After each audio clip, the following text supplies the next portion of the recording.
Meninas, olha, hoje é só a sala 100% feminina, hein? Que isso? As mulheres vão dominar o mundo mesmo. De manhã também só tinha mulher na minha sala. Vamos lá. É, Hoje eu vou falar aqui com vocês um pouquinho, a gente vai discutir sobre essas estratégias para aprendizagem, né, em ciências naturais. Então, coloquei lá com o nome, aula 11, tá na unidade 4, seção 1, tá? Coloquei uma série de materiais também, com canais com sugestão de experimentos, cartilhas, né, manuais para elaboração de jogos didáticos e vou passar algumas outras referências também bem interessantes para vocês trabalharem ciências em sala de aula, tá bom? Essa unidade, gente, 4, ela trata, assim, de uma forma geral, né, é mais um fechamento e amarrando tudo o que a gente discutiu anteriormente. Então, o que vocês têm que ter em mente, né? Quando eu penso em ciências, sempre, né, ciências, letramento científico, alfabetização científica, deve ser estimulada aí a investigação. É o que a gente chama de ensino por investigação, né? Isso está lá nos nossos parâmetros nacionais curriculares.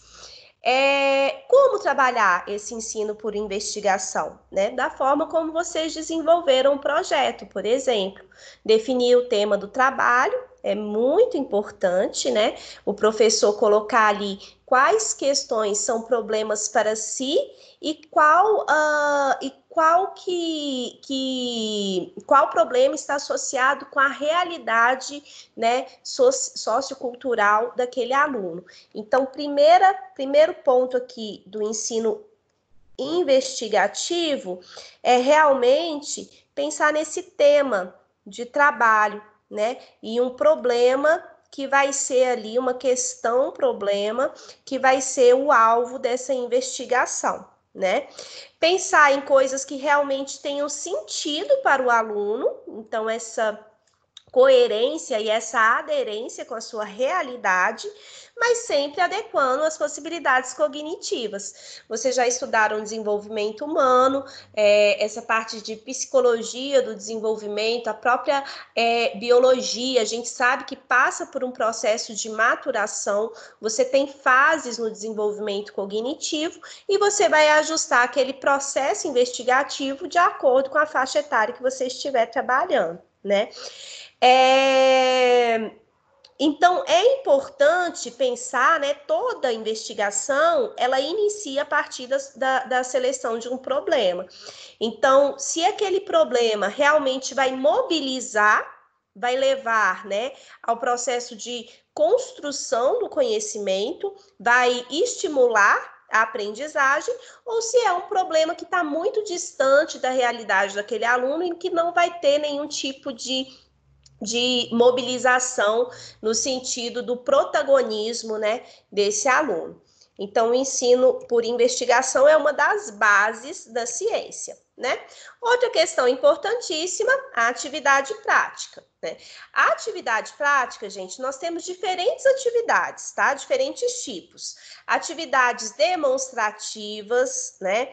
Aonde o próprio professor faz a exposição, faz a demonstração, né? Mas o importante, isso é uma coisa que eu sempre falo na prática, o importante da prática é o percurso metodológico que o aluno vai aprendendo ali. É aquela vivência, aquela experimentação, a manipulação, não é o resultado final. Entende? Por que eu estou falando isso? Muitos professores de ciências utilizam a atividade prática de uma forma muito engessada.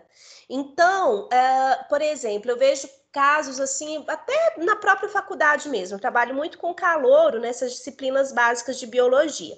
Então, vou dar um exemplo aí para vocês, isso assim, aplicado no ensino superior, né? Muitas das vezes eu desenvolvo práticas básicas ali, associadas a noções de bioquímica, a noções de microscopia. E aí, sempre que eu levo os alunos para o laboratório de microscopia, qual que é o meu objetivo? Ah, não, então, pessoal, vocês vão visualizar aqui a lâmina XYZ, né? Um tecido epitelial, que é pele, o tecido cardíaco e muscular. Para mim, a visualização da lâmina e o relatório em si, com desenhinhos, né, das estruturas, é só uma das partes do processo. A experiência que o aluno tem ao manipular, ele tentar focalizar o microscópio, aprender a manusear, aprender as técnicas, noções de segurança no laboratório, como que ele vai posicionar, né, na bancada, como que ele vai organizar a bancada, como que ele vai ajustar o microscópio. Como que vai fazer o processo de focalização? Eu não faço focalização para os meus alunos. Eu explico como que ele vai fazer. Você vai pegar o macrométrico, o micrométrico, as partes do microscópio. Conheça o microscópio, tem o tate a tate com o microscópio, entende? O resultado final ali, para mim, na verdade, não tem peso muito grande. É o procedimento, é a vivência. A gente não pode ficar muito engessado. E por que eu digo isso? Muitas das vezes, como são alunos que não tiveram acesso à aula de microscopia na escola, aí vem para a faculdade, a primeira vez, é o primeiro contato que está tendo com o microscópio. Nossa, professora, aí fica pedindo, por favor, aí vai acabando o tempo da aula. Eu não consegui ver, por favor, aqui e tal, tenta, focaliza para mim. Não, vamos lá, você tenta de novo, né? Não, é aquela questão, não é o resultado final, é a vivência em laboratório, é a experimentação, é o contato, sabe? Isso que a gente tem que levar em consideração. Aí eu deixo, não, depois na próxima aula você vai de novo e vai tentando até conseguir, né? Se o professor chega e focaliza, porque aí eles, né, tem professor que faz isso, vai lá no laboratório, chega lá 20 minutos antes, focaliza todos os microscópios e coloca a lâmina lá. O aluno vai chegar e vai colocar o olhinho lá na lente, nas oculares, e vai observar. Vai fazer um desenho perfeito e vai entregar. Tem muita gente que trabalha dessa forma. E aí eu te pergunto, qual prática que foi mais bem sucedida? Entende? Qual prática que realmente gerou algum tipo de aprendizado? Aquele que o aluno quebrou a cabeça, ficou 50 minutos lá tentando focalizar, no final pode ter visto só uma lâmina ao invés de 3, ou aquele que chega e só coloca o olho e copia o que tá desenha, o que está sendo exposto ali. Então, tá dando para acompanhar, gente? Eu não sei se eu estou sendo clara, mas quando eu digo a prática, a prática, o objetivo da prática é ensinar uma sequência investigativa, é o percurso, é o percurso. Antes de você entrar no laboratório, você já está aprendendo o jaleco, o comportamento. É a primeira coisa que eu faço. O tipo de lixo que tem, os roteiros, os mapas, quais são os riscos associados. Eu faço todo esse trabalho antes dos alunos entrarem. Oi? Então, assim, o que eu estou querendo dizer, né, é que muitas das vezes essa atividade prática, a gente trabalha justamente a metodologia investigativa.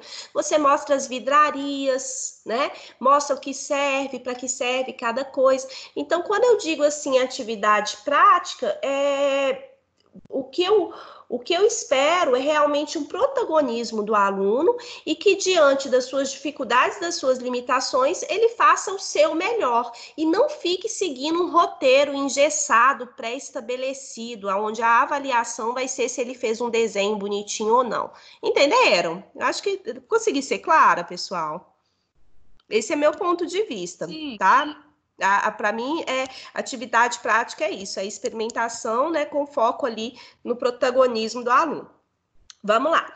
As atividades práticas, então, constituem uma estratégia promissora para trabalhar uma série de conceitos científicos, como eu falei, desde segurança, de noção, papapá, isso eu estou aplicando mais para as minhas práticas no ensino superior, né? Mas dependendo nós temos várias práticas que não são desenvolvidas, né, em ambiente laboratorial. Mas você ensina também, aplica uma série de conceitos científicos, né? Não precisa de estar no laboratório para dar uma aula prática, pelo contrário. Aonde você trabalha o quê? Olha aqui, ó, sequência de ensino investigativa, né? Então, eu acho que é isso que é o importante, que é fundamental a gente pensar quando elabora uma atividade prática. A experimentação é um tipo de procedimento, né, onde vai ter ali a intenção do observador para buscar ali determinadas respostas. Então, essa questão do próprio método, tem alguns experimentos super simples que, né, nós conseguimos fazer assim, até em sala de aula, questão do pH, né, eu coloquei para vocês, deixa eu pegar aqui o link rapidinho.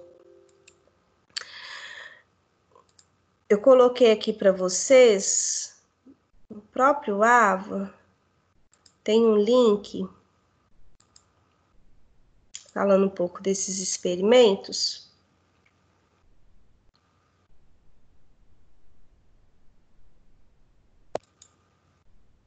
Nós temos várias... Aqui.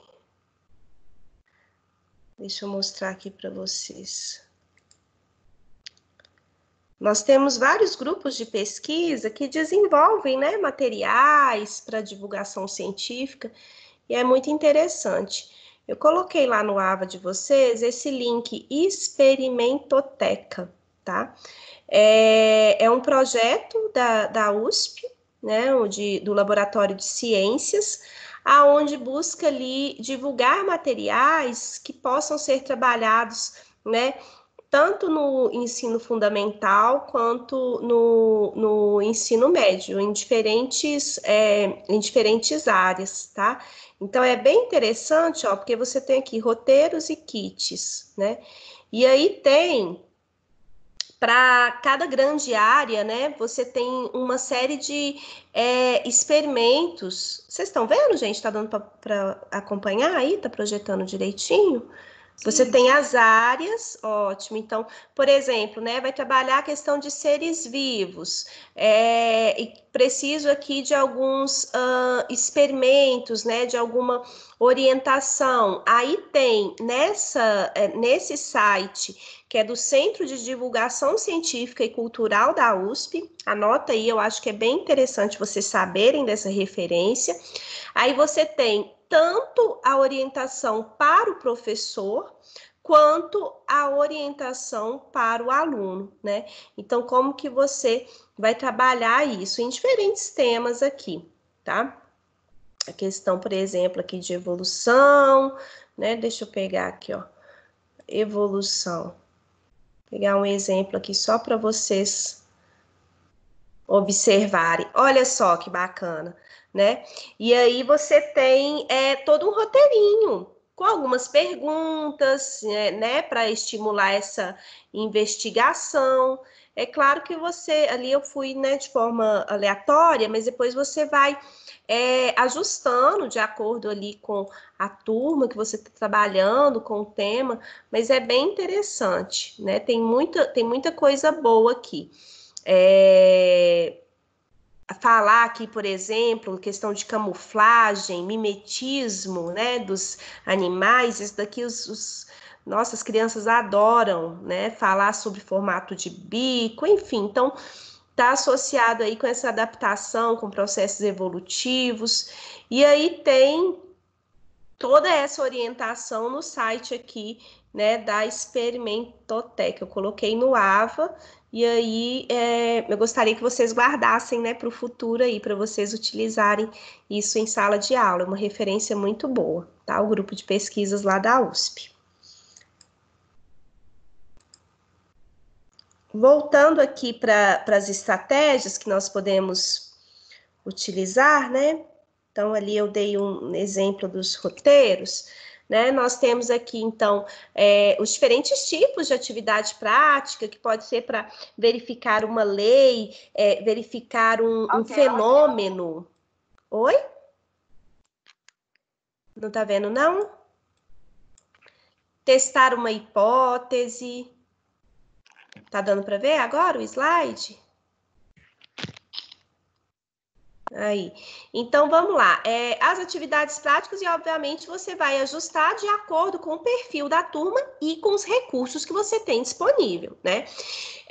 O que eu vejo também, às vezes você tem laboratórios, eu trabalhei numa escola no estado que tinha laboratório de química, laboratório de ciências, laboratório de informática, mas os professores não usavam, não exploravam, né? Então, muitas das vezes, isso é até uma crítica que eu acho que vale a pena a gente refletir, né? Muitas das vezes a gente critica a falta de recurso, mas e aí? Quando esse recurso está disponível, será que as pessoas, esses profissionais, estão abertos a se adaptarem, se reajustarem, porque não é fácil. Atividade prática, né? Você trabalhar em laboratório, levar crianças, enfim, sair ali da sua zona de conforto, não é fácil.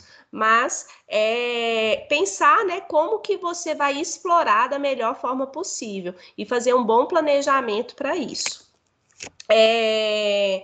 Então, como eu falei, né, várias tarefas de ciências trabalham essa questão por si só, por mais simples que seja o experimento, por mais simples que seja a prática, você consegue incorporar ensino, um processo ali de aprendizagem associada com a metodologia científica, com o projeto investigativo, interpretação, discussão de dados. Então, vocês nos próprios projetos citaram, né?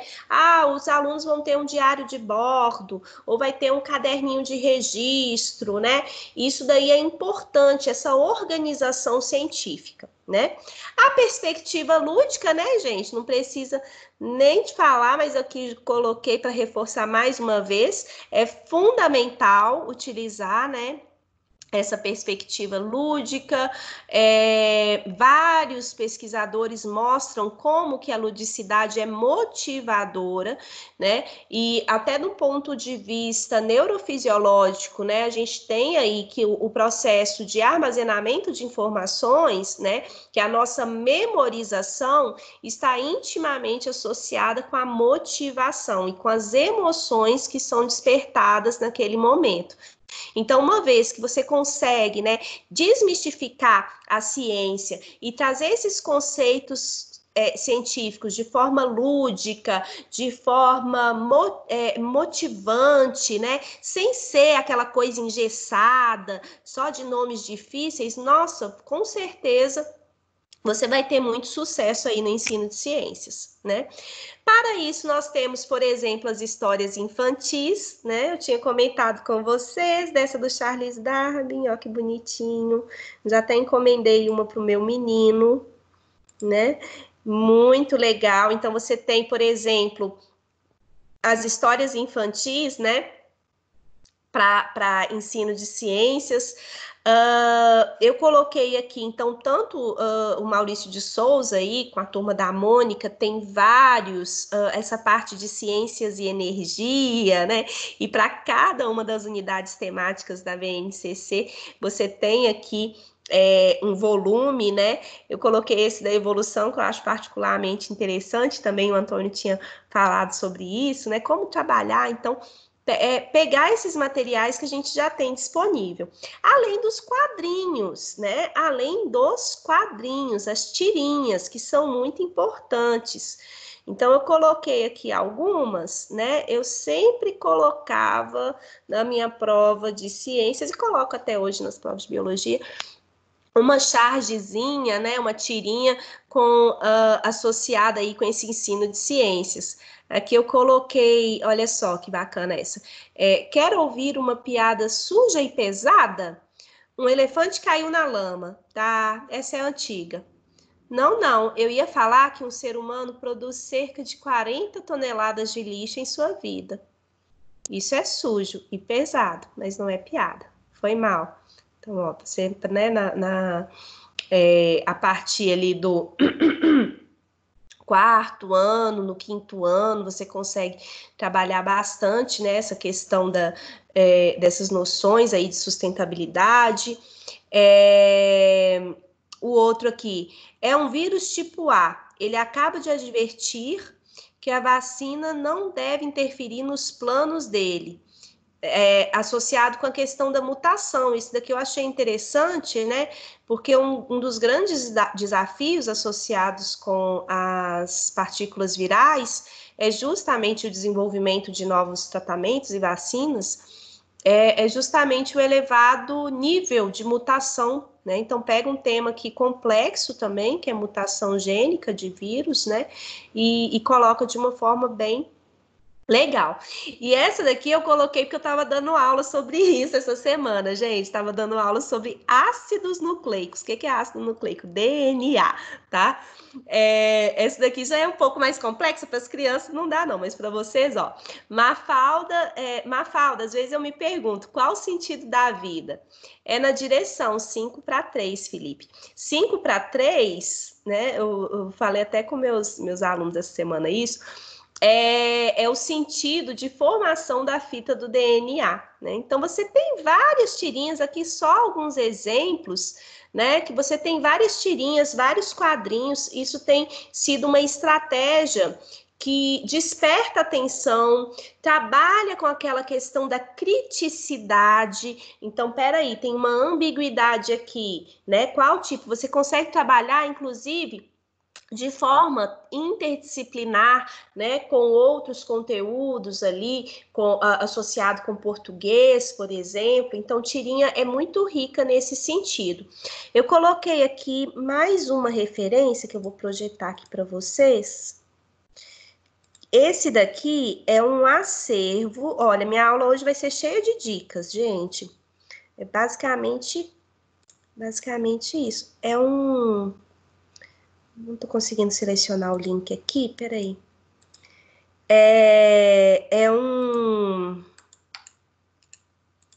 Tá dando problema, deixa eu só sair. É um projeto também, tá? Que é Ciência em Tirinhas. Aí eu coloquei aqui o site, eu vou pegar aqui para vocês. Só um minutinho. Aonde você tem vários exemplos. Deixa eu descartar aqui. Tem vários exemplos de tirinhas e como que você pode utilizá-las em sala de aula. Na prefeitura, a Adriana Moura, ela tinha desenvolvido um projeto que foi super legal. As crianças que montaram quadrinhos, e aí cada grupo ficou responsável por tratar um tema, trazendo um teórico da área da biologia, né?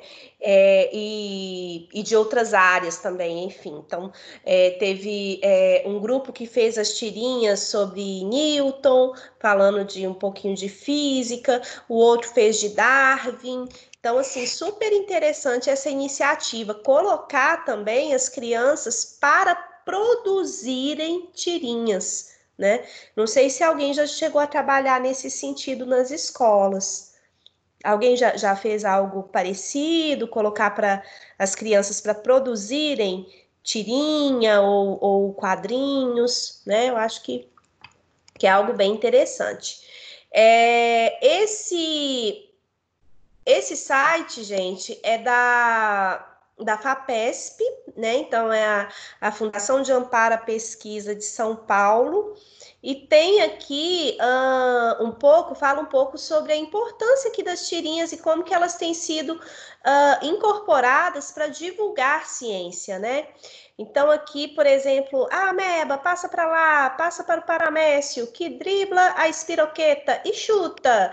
Gol! Então, assim, mas falando dos micro-organismos, níquel e náusea, tem vários tirinhas que trazem temas de biologia, tá? E eu queria mostrar aqui para vocês o videozinho. Deixa eu colocar aqui, peraí. Queria passar aqui o vídeo para vocês, que é bem interessante aí para pensar nessa perspectiva. Como utilizar os quadrinhos para ensino de ciências.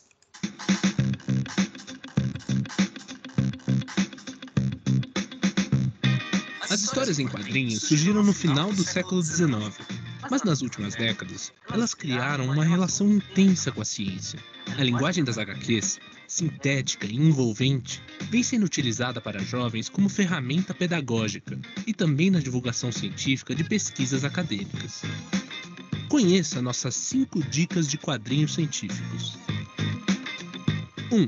Antarctic Log. Karen Romano Young, ilustradora norte-americana, acompanhou uma expedição rumo à Antártida, realizada por pesquisadores do Laboratório Oceanográfico Bigelow, nos Estados Unidos. A rotina da equipe foi registrada num diário de bordo, que mostra os bastidores de um estudo sobre comunidades microbianas encontradas em águas frias. Os relatos incorporam textos e desenhos que explicam o funcionamento de equipamentos utilizados e as consequências do aquecimento global para o ecossistema. 2. Brain Trippers. Alienígenas curiosos chegam à Terra para estudar seus habitantes. Munidos de uma tecnologia altamente avançada, invadem um cérebro para desvendar o funcionamento da mente humana. A HQ é uma parceria entre o brasileiro Clayton Jr. e o físico Michael Tanter, responsável pelo desenvolvimento da técnica de ultrassonografia utilizada pelos personagens da história. Jr., que consultou livros de neurociência e trocou e-mails semanais com o físico, conta que para criar o roteiro precisou mergulhar fundo no trabalho do pesquisador.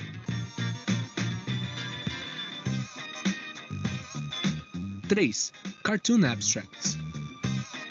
A publicação da editora inglesa Taylor & Francis é uma forma rápida e divertida de aprender sobre estudos científicos recentes. Ela contém uma série de resumos ilustrados de pesquisas sobre temas como física quântica, tecnologia e comportamento, utilizando referências da cultura pop e muito humor para superar barreiras conceituais e linguísticas. 4. Heróis do Clima. A HQ de Caco Galhardo conta a história da ciência do clima por meio da conversa de um avô e seu neto, que vivem em Marte, no ano de 2072. Eles conversam sobre como pesquisadores, líderes e cidadãos constataram a realidade e as consequências do aquecimento global na Terra, abordando conceitos de ecologia e mudanças climáticas.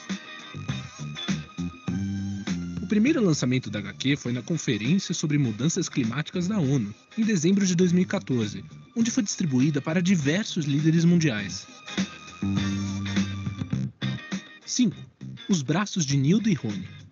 O Centro de Pesquisa, Inovação e Disseminação em Neuromática, Neuromate, apoiado pela FAPESP, lançou uma HQ que orienta pacientes com lesão traumática do plexo braquial, um conjunto de nervos que ligam o cérebro aos membros superiores. A história relata o encontro de um motoboy, Nildo, que sofreu um acidente de moto, e um médico, Rony, que levou um tiro em um assalto. Os dois lesionam o plexo braquial e têm perda parcial dos movimentos dos braços. Exemplares serão distribuídos em postos de saúde e sindicatos de motoboys, pois 80% dessas lesões decorrem justamente de acidentes de moto. Antônio Galves, coordenador do Neuromate e roteirista da HQ, conta que poderia ter feito um livreto informativo, mas seria uma forma mais fria de abordar esse drama. Bônus: PhD Comics e Cientirinhas. Essas tirinhas recorrentes de publicação online retratam um universo científico com muito humor, mas possuem objetivos distintos. A primeira, PhD Comics, do engenheiro George Cham, é voltada para um público familiarizado com as dificuldades da vida acadêmica e retrata situações como os desafios de publicar um artigo científico e a busca perpétua por comida gratuita em congressos. Já na série brasileira Cientirinhas, do ilustrador Marco Merlin, as piadas e trocadilhos científicos podem servir como porta de entrada para conceitos sérios e complexos. Essas foram nossas 5 dicas de quadrinhos sobre ciência. Para ler a matéria completa e conhecer mais sobre essas e outras tirinhas científicas, clique nos links na descrição. Não deixe de curtir o vídeo e se inscrever no canal da Pesquisa FAPESP para receber mais conteúdo de pesquisa em ciência e tecnologia a cada 2 semanas. Obrigado! Pessoal, então, como vocês podem ver, você tem, nesse link que eu coloquei, né, você tem aqui uma série de informações sobre essa aplicação mesmo, né, da divulgação aí, da utilização, perdão, dos quadrinhos como um mecanismo de divulgação científica, né? É claro que, assim, você tem desde aquelas mais infantilizadas até outras mais complexas, né? Mas eu acho interessante a gente pensar nessa perspectiva e como que você poderia ajustar, né, e trabalhar em sala de aula. Essas cientirinhas, por exemplo, deixa eu ver se vai... Não. Essas cientirinhas, por exemplo, ela tem uma linguagem mais fácil, e aí aborda aqueles temas né, especialmente aqui associada à questão de energia e terra. Então, é bem interessante, né, vocês pensarem nessas possibilidades, tá? Além... Se alguém quiser falar a qualquer momento, alguém teve alguma experiência nesse sentido, de trabalhar com revista em quadrinho ou tirinhas? Não? É bem legal. Vale a pena. Vamos lá. Além disso, nós temos os filmes, né, gente? Que filme... Hoje em dia, os filmes e animações, né, trazem ali muitas críticas desse âmbito. Eu coloquei essas imagens aqui do Wall-E. Eu adoro esse filme. Ele é muito bom. Se você ainda não assistiu, assista, né? Ele mostra ali um futuro aonde os seres humanos, olha os seres humanos como que ficam, né? O planeta foi todo destruído, enfim, ele encontra uma plantinha, então tem toda uma pegada associada com sustentabilidade, essa crítica à tecnologia excessiva, aonde a máquina, né, cumpre todas ali as tarefas, as atividades básicas da rotina humana, e aí você tem uma humanidade totalmente sedentária e ociosa e obesa, né, que começa a ser comandada aí por por essa tecnologia. Então, tem, assim, críticas muito interessantes, né? Esse filme vale a pena vocês assistirem e buscarem aí trabalhar. O que é importante, então? Quando eu penso em filme e animação, gente, da mesma forma como uma tirinha, uma história, um texto, um livro, você precisa de ter uma discussão sobre aquilo, tá? Então, um ponto importante. Filmes e animações são importantes estratégias educativas, desde que haja o quê? Uma preparação, um planejamento, né? Um roteiro ali, uma intencionalidade associado com aquele filme, né? Uma análise, uma discussão e uma conclusão. Então, tem ali um percurso a ser percorrido.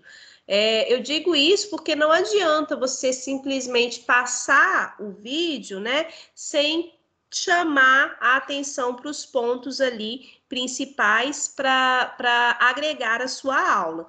Então, é interessante de ser utilizado, dá uma nova, um novo tipo de rotina na sala, né? Então, é claro que não pode ser excessivo. Tem muitas escolas de educação infantil também, né? Inclusive as EMEIs, que essas projeções de vídeo ocorrem em momentos muito específicos, porque vai contra essa questão de ficar só na passividade, né? Você parte da perspectiva construtivista, onde que o aluno vai realmente ser ativo naquele processo. Então, são poucos os momentos onde você tem essa exposição dos filmes, né? Mas que tenha realmente uma intencionalidade, que busque ali discutir, né? Então, olha só que interessante, facilita a compreensão ali do mundo real, aproxima, né, de locais distantes, levanta problemas, propõe soluções e estimula também a criatividade. Então, como trabalhar esse filme com uma perspectiva pedagógica, né? Isso que é importante. Aqui mais alguns que eu acho muito legais, não sei se vocês já assistiram, se não assistiram, fica aí para dica de quarentena ou de férias, né? Daqui a pouco nós estamos aí, mês que vem, vai ter um tempinho. O Sem Floresta é muito bacana, traz essa questão do desmatamento, né? Então, seriam aqueles animais que invadem um condomínio em busca de comida, etc., mas porque o seu habitat natural está sendo devastado. Vida de inseto, para falar sobre a diversidade, é muito bacana, né? A gente chama de entomologia. Entomologia é o estudo dos insetos, né? Então, traz a questão de insetos sociais, é bem legal, né? Para falar um pouco aí sobre essa. Os insetos são muito negligenciados. Eu acho que essa vida de inseto mostra como que existe uma diversidade enorme desses invertebrados. E esse outro aqui é bem bacana também, Pônio, uma amizade que veio do mar, eu acho ele bem legal, um filme que tem uma sensibilidade assim muito elevada, e aí trabalha inclusive essa questão do respeito às diferenças, o acolhimento, essa questão mais associada aos valores sociais, além de mostrar, né, o ambiente aqui com uma diversidade marinha e alguns, né, e os prejuízos aí associados com a ação do homem sobre essa biota. Então é bem interessante. Já assistiram todos? Não. Não? Então fica a dica aí. Assisti 2 deles, professora. Qual que você assistiu? O Oli e o Sem Floresta. O Oli é ótimo, nossa, eu adoro. Maravilhoso. Outro que é muito bacana, mas aí não é tão assim a ver com a ciência em si, mas está associado também com, né, a questão do corpo humano e emoções, é o Divertidamente. Eu vi também, muito bacana. Muito, esse é ótimo. Né? Muito bom. Isso daí para, né, para trabalhar a questão assim da Divertidamente, na verdade, é pré-adolescência. para adulto, né? Nem é para criança, né, professora? É muito legal, Divertidamente, né? Essa fase da pré-adolescência, muito bacana. Mas, assim, traz de uma forma bem lúdica essa questão do controle emocional, né? Mas, com certeza, aquele dali dá para você ficar discutindo horas ali com adultos, com criança também. Muito bacana. Fica... Professora, Oi! aquele também, a Era do Gelo, né? Também é bem... A Era do Gelo, exatamente para falar sobre essa questão das eras geológicas, o período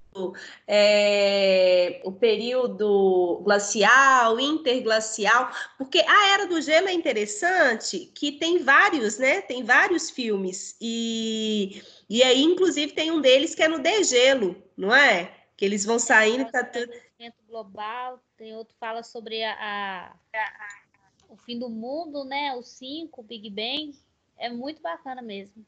Ele traz vários do conceitos gelo também, assim. não só de ciências, mas de cálculo também, de distância, de questões de amizade, de família. É muito bacana a Era do Gelo. Exatamente. Legal. Oi, tinha alguém mais querendo falar?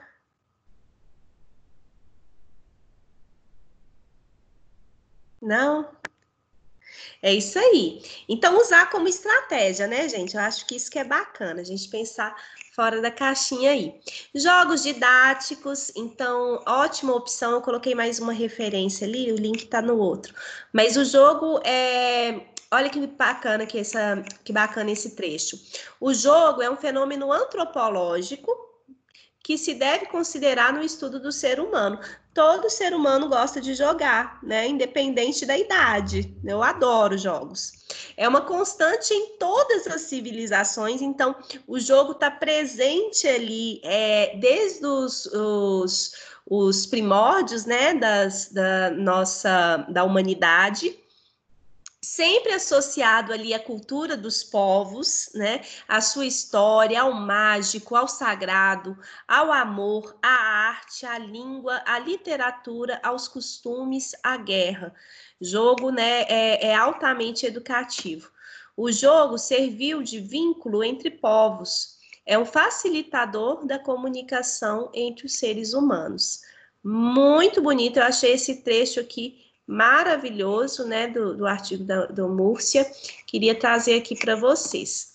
Então, como trabalhar jogos didáticos, né, no ensino de ciências? Eu coloquei aqui também alguns exemplos, esse daqui são jogos da Federal de Uberlândia, da UFO, né? Eles têm também um laboratório de ensino de ciências, aonde são elaborados vários bolsistas, né? Bolsistas de docência, realizam aí jogos, né? E divulgam em alguns canais. Então, aqui tem um da Era Geológica, que seria como se fosse um jogo de tabuleiro mesmo, com essa perspectiva de tempo geológico, que é algo assim bem complexo também de ser estudado.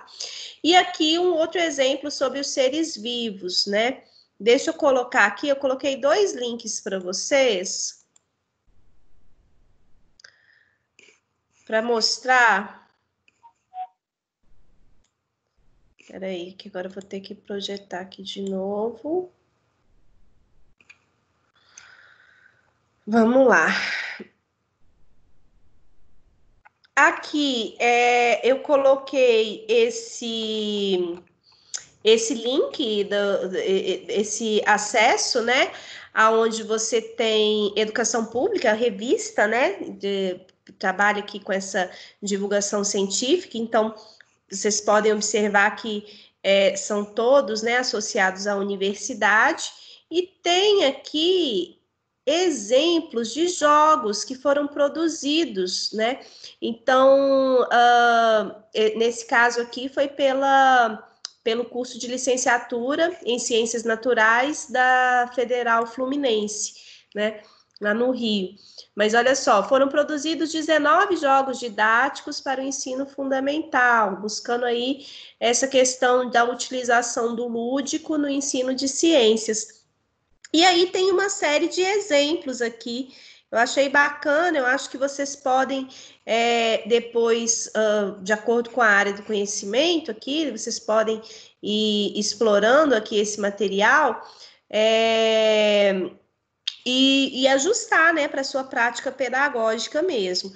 Então, ele traz, inclusive, aqui a explicação, é um jogo simples e tal, mostra aqui alguns exemplos, e aí vocês conseguem ter, né, algumas ideias, ensina como jogar, etc., algumas ideias para se trabalhar ciências em sala de aula. Eu acho esse daqui bem interessante. Então, esse é o primeiro link que eu deixei aí para vocês, e o outro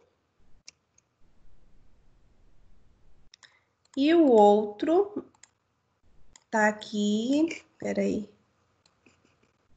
Seria um laboratório de ensino de ciências também, tá? Mas aonde você tem... Opa, aí, ó. da Federal de Uberlândia, né? Onde você tem outros jogos didáticos. Então, nós temos, assim, vários grupos de pesquisa que trabalham, né, com o desenvolvimento desses materiais didáticos. Vale a pena vocês pegarem, explorarem, conhecerem aí essas referências. Esse aqui é muito bacana, já participei de alguns eventos lá, o Laboratório de Ensino de Ciências e Biologia, tá? Lá da Federal de Uberlândia, bem bacana. E aqui, ó, tem, por exemplo, né? Tem aqui vários jogos, aí vou pegar um aqui de biodiversidade. Você tem vários exemplos, né? Então, com o registro, esse daqui é comercial, então eles vendem. Mas tem outros que são manuais, que eles ensinam como fazer, é bem bacana. Dinos do Brasil, deixa eu ver, não é comercial também.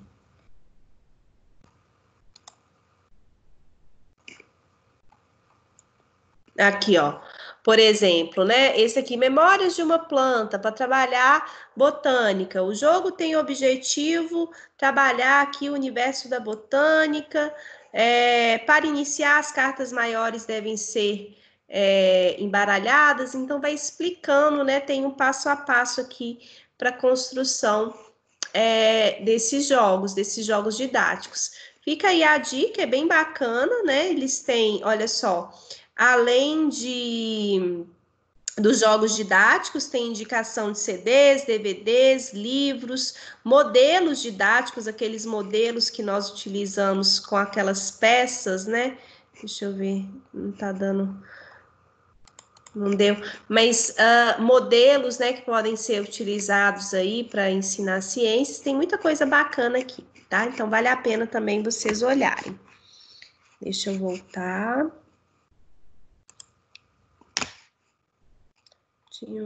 HQ. Como a gente tinha falado de história em quadrinhos, ó, caderno para criação de HQ, né, de história em quadrinhos. Temos que fazer algo. Então, buscar trabalhar aí também de forma mais interdisciplinar.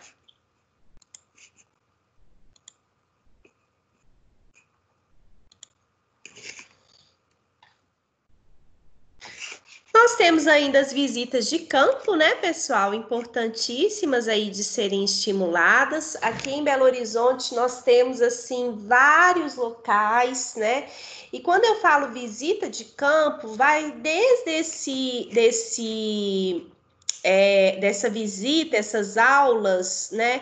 Essas aulas de campo em parques, cavernas, como em ambientes construídos também. Então, museu, né, praças, isso tudo configura uma visita de campo, né? Campo, no ensino de ciências, a gente considera campo toda a experiência, né, que é feita fora de sala de aula. Então, seria uma atividade de campo, tá? As atividades de campo, elas são importantíssimas, né, naquele sentido de você trabalhar uma série, né, possibilita aqui uma grande diversidade de conteúdos. Se não me engano, essa trilha aqui que as crianças estavam fazendo é na Estação Ecológica da UFMG. Eles falam sobre temas, assim, diversos, são monitores muito bem preparados, as crianças adoram. Motiva ali os estudantes, possibilita esse contato direto com o ambiente, a melhor compreensão dos fenômenos, e essa vivência, né, é realmente algo que é insubstituível, né, você ter esse tipo de vivência, promover, né, essa construção do saber a partir dessa vivência coletiva, é muito bacana. Aqui outros exemplos, então, levando em viveiros, né, ou até mesmo zoológico, o próprio museu, coloquei aqui, né, museu, para poder lembrar que não é só em espaços abertos a visita de campo. Essa imagem daqui, gente, é o Museu da PUC, o Museu de História de Ciências Naturais da PUC, Alguém já foi lá? Vocês já tiveram oportunidade de visitar? Sim. É muito bacana. Nossa, eu adoro aquele museu. E eles desenvolvem, quando você marca, combina agenda, atendimento de grupo, né? Aí eles fazem oficinas com as crianças. Tem uma que eu acho uma gracinha, que é assim, super bonitinho, que as crianças visitam, né, as alas. A gente, como o museu é muito grande, a gente geralmente seleciona ali quais são as alas, né, que serão os setores que serão visitados. E aí depois eles vão para um local como se fosse uma caixa de areia para escavar. É bonitinho demais. Eles pegam tanto de réplicas de fósseis, né? Aí escondem, né? Isso agora, em tempos de coronavírus, é um pânico, tanto que tá fechado, né? Mas quando tudo voltar ao normal, né? Fica a dica. Eles escondem, fazem trilhas também, e aí a escavação em busca de fósseis, eles brincando de arqueologia, eles veem os fósseis, compreendem aqui sobre a questão evolutiva, né, das espécies. Tem a parte que fala da transição dos répteis para as aves, que é super interessante, que é muito legal. E aí depois fazem uma oficina com as crianças. Então, assim, é uma experiência muito bacana. Super indico o Museu da PUC para quem ainda não conhece. Então, aqui tem alguns benefícios, né, da visita de campo. Favorece aí a aproximação do aluno com situações reais, desperta curiosidade, facilita aquela articulação teórico-prática, permite ali a construção de relações afetivas, né, os nossos laços sociais, tanto entre os colegas como professor e alunos. Eu acho assim, visita de campo, né, é fundamental para estreitar esse tipo de relação, além de favorecer a motivação. Muito bom. Outro ponto que é apontado aí nessa unidade do livro didático é a interdisciplinaridade, né? Isso daí para qualquer área. É importante a gente trabalhar de forma integrada, interdisciplinar, pluridisciplinar e transdisciplinar, né? De todas as formas possíveis. Em relação à organização, então, desses conteúdos, como a gente tem um caráter muito fragmentário nas áreas, né? Como que, especialmente aí vocês como pedagogos, conseguirão integrar os diferentes conteúdos abordados nas disciplinas, né? Fazer esse link entre os conteúdos, além de promover a participação ativa dos alunos, né? A partir de suas experiências. A pedagogia de projetos, que é o ensino através de projetos, né, que também é muito falado, é o que a gente desenvolveu ao longo da nossa disciplina, né? Foi uma modalidade ali. Eu gosto muito desse ensino através de projetos, né? Eu acho que enriquece demais esse trabalho em grupo. Então, vamos lá. Tem várias modalidades, né, de projetos educativos, mas de uma forma geral envolve a interdisciplinaridade, o planejamento em conjunto, a participação ativa dos professores e alunos, bem como, né, aspectos ali sobre a realidade de cada um, esse compartilhamento de vivência muito bacana. Todos são corresponsáveis pelo planejamento, pela execução e avaliação do trabalho. Então, buscar desenvolver projetos, né, para construir ali ao longo do tempo. Nesse sentido, pessoal, pegando tudo isso que eu falei, visitas de campo, as atividades práticas de experimentação, essa questão dos filmes, histórias em quadrinhos, etc., são inúmeras as possibilidades, são inúmeras as estratégias, né?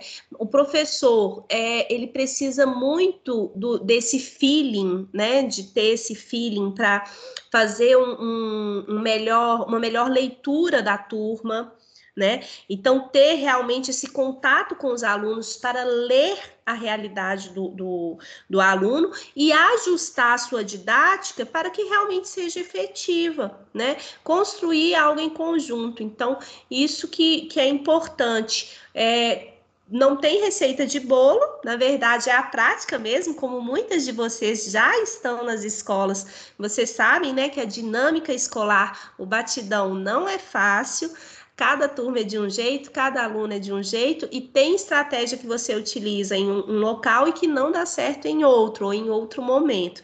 Então, realmente, esse feeling, você ter esse arcabouço, né, porque aqui o ensino superior é isso, é justamente fornecer esse arcabouço, essa base geral, para que você saiba, opa, aonde que eu vou buscar informação quando eu precisar, né? Então, eu espero que vocês tenham realmente aproveitado, né, a disciplina nesse sentido, buscando essas novas estratégias, que vocês tenham feito uma releitura do ensino de ciências, né, e pensem aí como trazer, como aproximar a ciência aí dos seus alunos, né, e como que ela está também no seu dia a dia, né, que é importantíssimo a gente ter esse tipo de reflexão.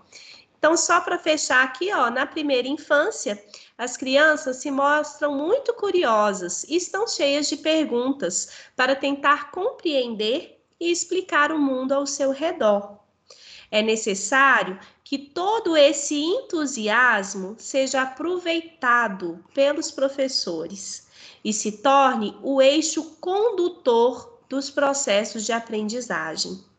Assim, as atividades investigativas e práticas, a experimentação e as perspectivas lúdicas podem representar aí um caminho promissor para potencializar a construção dos conhecimentos científicos, né? Pessoal, alguma dúvida, algum comentário? Não? Era isso que eu tinha para passar para vocês, certo? Com isso, nós encerramos nossa matéria. Mentira, né, gente? Encerramos nossa matéria. Como eu falei para vocês, na semana que vem, então, no dia 10, nós não temos aula, porque ainda vai estar no período de aplicação das interativas, mas no próprio dia 10, né, na própria quarta-feira, eu vou disponibilizar para vocês a prova no AVA, e eu estarei aqui disponível também na nossa sala, para atender vocês em caso de dúvida. Professora, eu não consegui entrar no link, ou eu não entendi essa pergunta. A gente vai fazendo de uma forma bem colaborativa, tá bom? Agradeço imensamente pela atenção. Oi! Nayara, deixa eu te perguntar. Porque eu entrei agora, tive que reiniciar meu computador para entrar novamente. A prova vai ser que dia mesmo? E o que vai cair nessa prova? É porque meu fone deu problema, eu tive que reiniciar e só consegui entrar agora na parte das revistinhas em quadrinhos. Peguei sozinho. Entendi. Não, mas tranquilo. Eu também perdi o início. Vamos lá. Como que vai funcionar, então, meninas, em relação à nossa prova, tá? No dia 10, na semana que vem, eu vou liberar para vocês. Deixa eu entrar aqui no AVA para mostrar de novo aonde que tá. Peraí. Anota aí no seu caderno, no AVA, na unidade 4, sessão 3. É a última aula da disciplina, tá? Você vai lá, então, unidade 4, sessão 3. Deixa eu só entrar aqui, porque meu AVA caiu. Aí eu já vou mostrar para vocês. E aí, o que acontece? Na semana que vem... Ixi, tem problema no AVA, pera lá.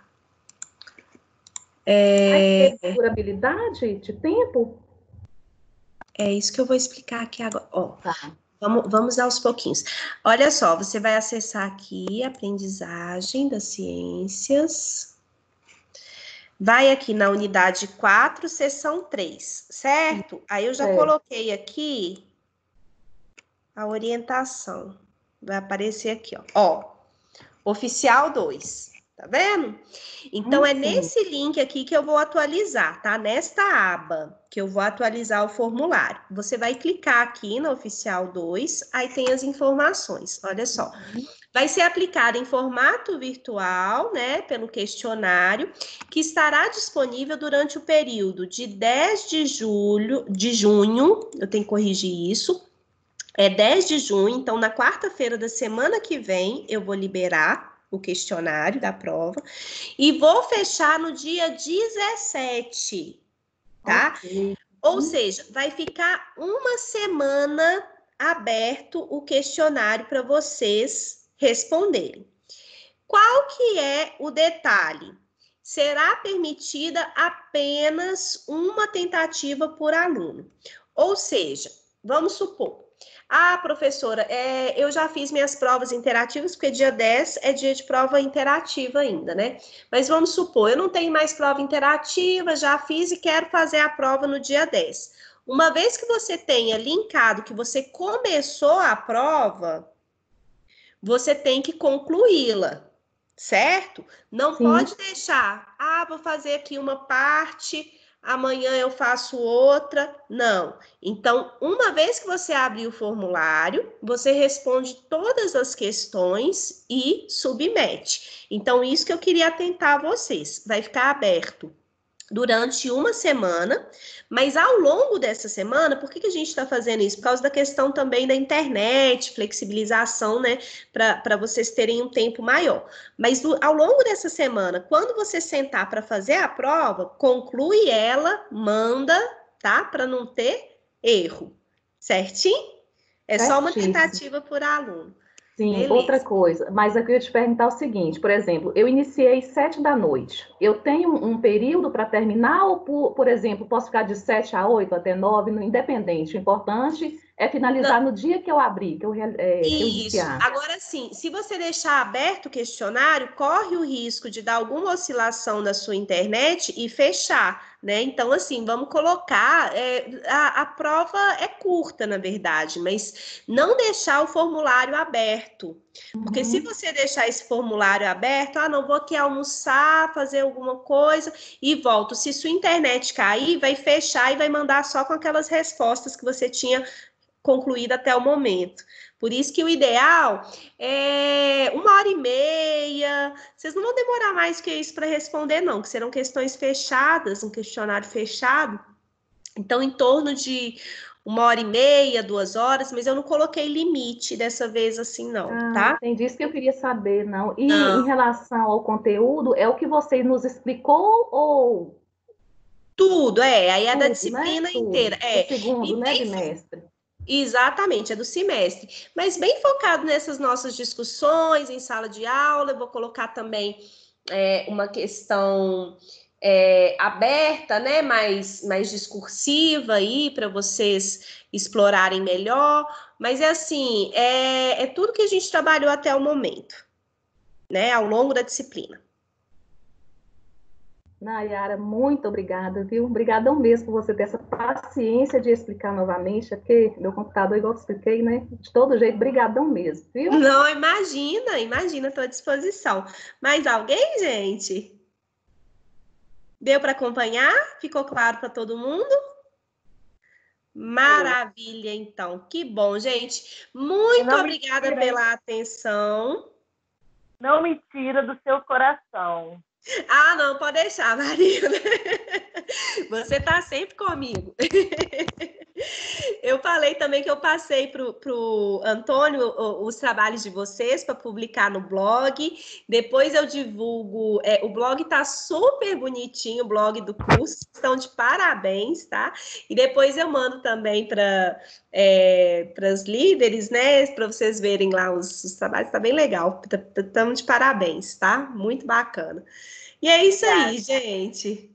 Obrigada aí por continuarem. Professor. Boa noite. Nayara. Oi. Semestre que vem você vai estar com a gente? Ah, eu acho que não sei. Ninguém sabe, né? A gente depende muito das disciplinas, isso daí a gente... Vamos aguardar para ver, né? Sem Tchauzinho, ansiedade. Nayara. E muito obrigado pelas suas aulas, tá? Obrigada a você. Obrigada. Eu fiquei muda, saí calada, mas adorei as suas aulas. Ai, que bom, cara. Fico feliz, que bom. O problema é eu mesmo, não é você, não, tá? Ô, querida, que isso? Não, problema algum. Tchauzinho, muito obrigada. Tchau, Nayara, obrigada a você. também foi um prazer, viu, Nayara, ter aula, te conhecer, porque eu não te conhecia anteriormente, né? Foi um prazer te conhecer, gostei muito, suas aulas foram muito esclarecedoras, aprendi bastante, né, nesse mundo das ciências. Nossa, para mim foi super construtivo, e eu só tenho a agradecer, tá? Obrigada mesmo. Nossa, obrigada, Márcia. Obrigada a vocês. Eu também te agradeço, viu, Nayara, por tudo. Viu? Você me desculpa aí por qualquer coisa. Ô, querida, que isso, Rejane, tamo junto. Mas, assim, suas aulas são bem enriquecedoras. Você instrui a gente, dá muitas dicas, Ai, né? que bom, que bom. Obrigada, gente, agradeço. É isso aí, precisando, estou à disposição, tá bom? Muito obrigada. Obrigada. Tchau, um beijo. Fiquem com Deus, se cuidem. Tchauzinho, professora. Obrigada. Tchau, Nayara. Obrigada. Tchau, tchau. Tchau, Nayara. Até mais. Vou sentir saudade do seu alto astral. Ô, querida. Maravilhosa. Beijo. Verdade. Um beijo, gente. Ô, Nayara, sabe, esse semestre você tá aí ainda? Tô, querida. Ah, ele serviu assim, tô falando pela turma, tô falando pela turma do 7º período, da Gabi, a Sinara tá falando. Para mim particularmente, serviu para quebrar um pouco da primeira vez que a gente teve aula com você, sabe? Uhum. Bem, porque você lembra, né, que foi um pouco tumultuado, assim, aquela coisa, mas foi bem mais leve agora, foi gostoso, não deu para interagir bem com você, foi bem prazeroso mesmo, viu? Obrigada.